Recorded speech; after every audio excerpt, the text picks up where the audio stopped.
Alright, so before we start creating your digital product, in this lesson, why don't we take a look at what programs you might need and all of the costs associated with opening an Etsy shop. First off, there's Canva. You're obviously creating Canva templates here, so you're gonna need a Canva subscription. Now, for everything you need to do to create Canva templates, like a basic Canva template, you can use the free version of Canva, no problem.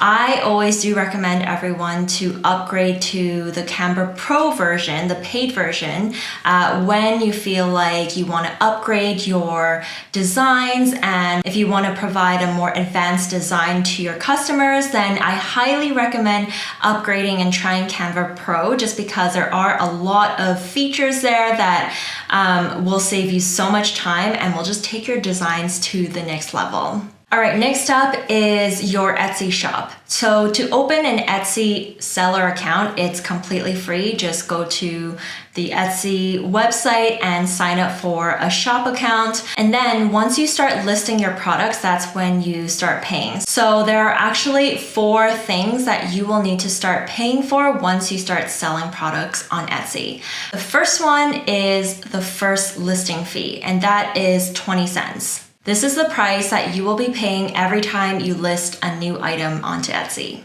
The second fee that you'll be paying is the listing fee sold, which is also 20 cents. This is the listing fee that they will be charging every time you sell an item.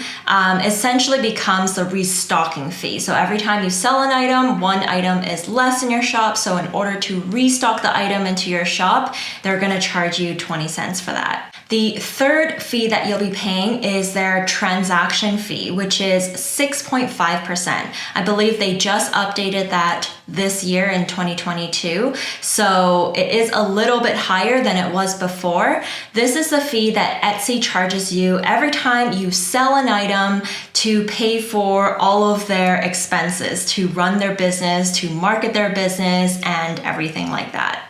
The fourth fee that you're going to be paying for is their payment processing fee, which is typically a set price plus a percentage of the price of your item. And this is dependent on where you are living and where your shop is set up in. As an example, in the Netherlands, I pay 4% of my selling price, as well as 30 cents euro on top of that. So this is the price that you are paying in order to use their Etsy payment system. Now, as you can see, these costs and fees definitely add up very quickly. And I think a lot of people will, start looking at these fees and decide that it might not be for them. And that's totally fair.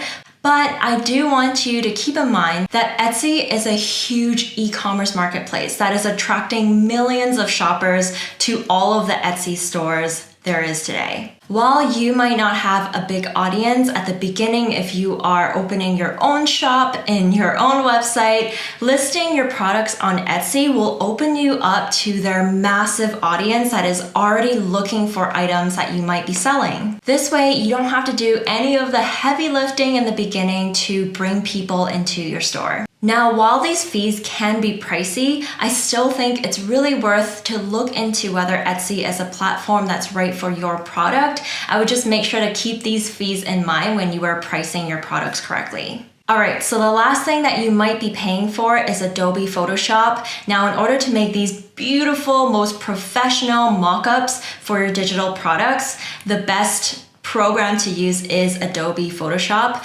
but it is very pricey and pretty complicated to use. So in this class, I will be teaching you an alternative method to make these product mockups right in Canva. All right, so that's all you need. So let's go to the next lesson and choose your product.